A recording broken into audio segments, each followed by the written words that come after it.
ഉത്തർപ്രദേശിലെ മഹാകുംഭമേളയിൽ ഇന്ന് ബസന്ത് പഞ്ചമി അമൃതസ്നാനത്തോടനുബന്ധിച്ച് ശക്തമായ സുരക്ഷാ ക്രമീകരണങ്ങൾ. ത്രിവേണി സംഗമത്തിലേക്ക് വൺ വേ ഏർപ്പെടുത്തി. അഖാഡകൾക്കായി പ്രത്യേക ക്രമീകരണങ്ങളും ഏർപ്പെടുത്തിയിട്ടുണ്ട്. ബൽറാം നെടുങ്ങാടി ചേരുന്നുണ്ട് വിവരങ്ങളുമായി ഇപ്പോൾ ഡൽഹിയിൽ നിന്ന്. ബൽറാം, എന്തൊക്കെയാണ് പുതിയ ക്രമീകരണങ്ങൾ? ബൽറാം.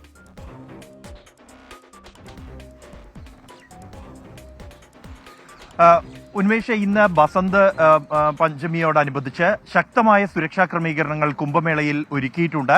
ഇന്നാണ് അവസാനത്തെ മൂന്നാമത്തേതുമായ അമൃത സ്നാനം എന്നുള്ളത്. കഴിഞ്ഞ അമൃതസ്നാന ദിവസം ഉണ്ടായ അപകടത്തിന്റെ പശ്ചാത്തലത്തിൽ ഇത്തവണ സീറോ എറർ പോളിസി നടപ്പാക്കണം എന്ന ശക്തമായ നിർദ്ദേശമാണ് മുഖ്യമന്ത്രി യോഗി ആദിത്യനാഥ് ഉദ്യോഗസ്ഥർക്ക് നൽകിയിരിക്കുന്നത്. ഇന്നത്തെ ഈ ക്രമീകരണങ്ങളുടെ മേൽനോട്ട ചുമതലയ്ക്കായി പ്രത്യേകം 2 മുതിർന്ന IAS ഓഫീസർമാരെ ഈ പ്രദേശത്തേക്ക് അയച്ചിട്ടുണ്ട്. ഒപ്പം തന്നെ സമയക്രമം ഉൾപ്പെടെ മാറ്റം വരുത്തിയിരിക്കുന്നു. സാധാരണ 5:15 ആരംഭിക്കേണ്ട അഖാഡകളുടെ ഈ അമൃതസ്നാന ചടങ്ങുകൾ 4 മണി മുതൽ ആരംഭിച്ചിരിക്കുകയാണ്.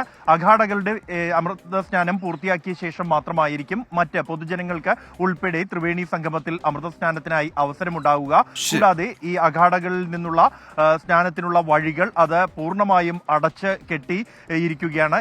കൂടുതൽ പോലീസുകാരെയും അർദ്ധസൈനികരെയും ഇന്ന് അമൃതസ്നാനത്തോടനുബന്ധിച്ച് മഹാകുംഭമേളയിൽ വിന്യസിച്ചിട്ടുണ്ട്.